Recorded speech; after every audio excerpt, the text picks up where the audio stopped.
গত গত বিগত সময়ে অর্থাৎ ইন্টারিম গভর্নমেন্টের সময়ে তৎকালীন মাননীয় প্রধান উপদেষ্টা, আপনাদের নিশ্চয়ই মনে আসছে, বিশেষ করে আপনার মিডিয়া ব্যক্তিত্ব এখানে আছেন সবাই, মাননীয় প্রধান উপদেষ্টা মহোদয় ইউরোপীয় ইউনিয়নের সাথে একটা বড় মিটিং করেছিলেন এবং ওই মিটিং এর পরে উনি ঘোষণা দিয়েছিলেন যে এখন থেকে বাংলাদেশি সিটিজেন যারা, তাদেরকে ইউরোপের ভিসা স্ট্যাম্পিং করার জন্য দিল্লিতে বা থার্ড কান্ট্রিতে যেতে হবে না, বাংলাদেশেই এই ভিসা সেন্টার আমরা স্থাপন করব এবং সেটা বাংলাদেশের জন্য সুবিধা হবে।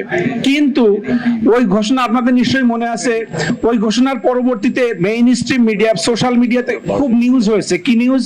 সুইডেন এম্বাসির মাধ্যমে 9টা দেশের ভিসা সার্ভিস ঢাকার থেকে হবে। এটা কিন্তু মিডিয়াতে খুব এসে আপনারা নিশ্চয়ই জানেন, কিন্তু বাস্তবে আসলে কোনো রূপ আমরা দেখিনি।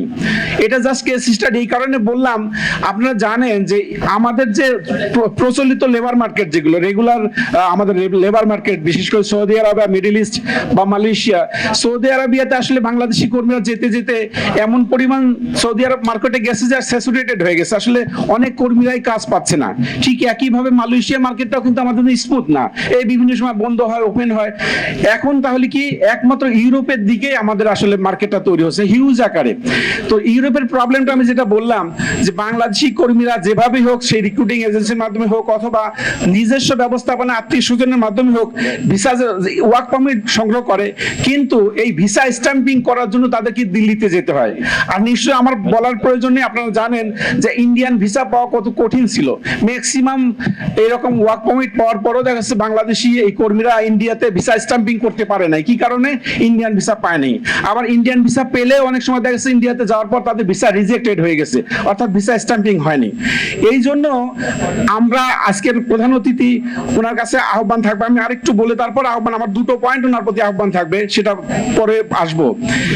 এখন দেখেন, বাংলাদেশের বিএমইটি, আমাদের জনশক্তি কর্মসংস্থান প্রশিক্ষণ ব্যুরো এবং বিশেষ করে প্রবাসী কল্যাণ মন্ত্রণালয়, তার কিন্তু মেইন কাজ হলো তিনটা কম্পোনেন্টে তার কাজ। একটা হলো providing skill training, migration management এবং ওয়েলফেয়ার।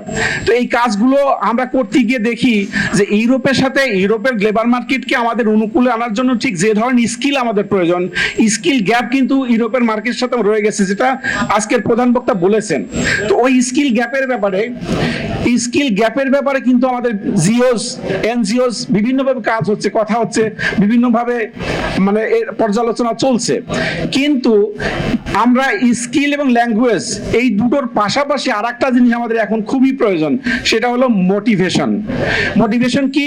যে দেখেন, আমাদের বাংলাদেশি ওয়ার্কাররা যে ইউরোপের মার্কেটে যাচ্ছে, ইউরোপের মার্কেটে গিয়ে তারা কি করতেছে, তাদের কর্মস্থল বা এমপ্লয়ারকে স্কেপ করে বা রানওয়ে হয়ে পালিয়ে তারা অন্য দেশে চলে যাচ্ছে। এতে করে হচ্ছে কি, ইউরোপের মার্কেটটা আমাদের খুবই নেতিবাচক একটা অবস্থা তৈরি হয়েছে। অর্থাৎ বাংলাদেশি পাসপোর্ট দেখলেই ইউরোপের এমপ্লয়ার বলেন, তার গভর্নমেন্ট বলেন, বাংলাদেশকে ভিসা দিতে চাচ্ছে না। কি জন্য?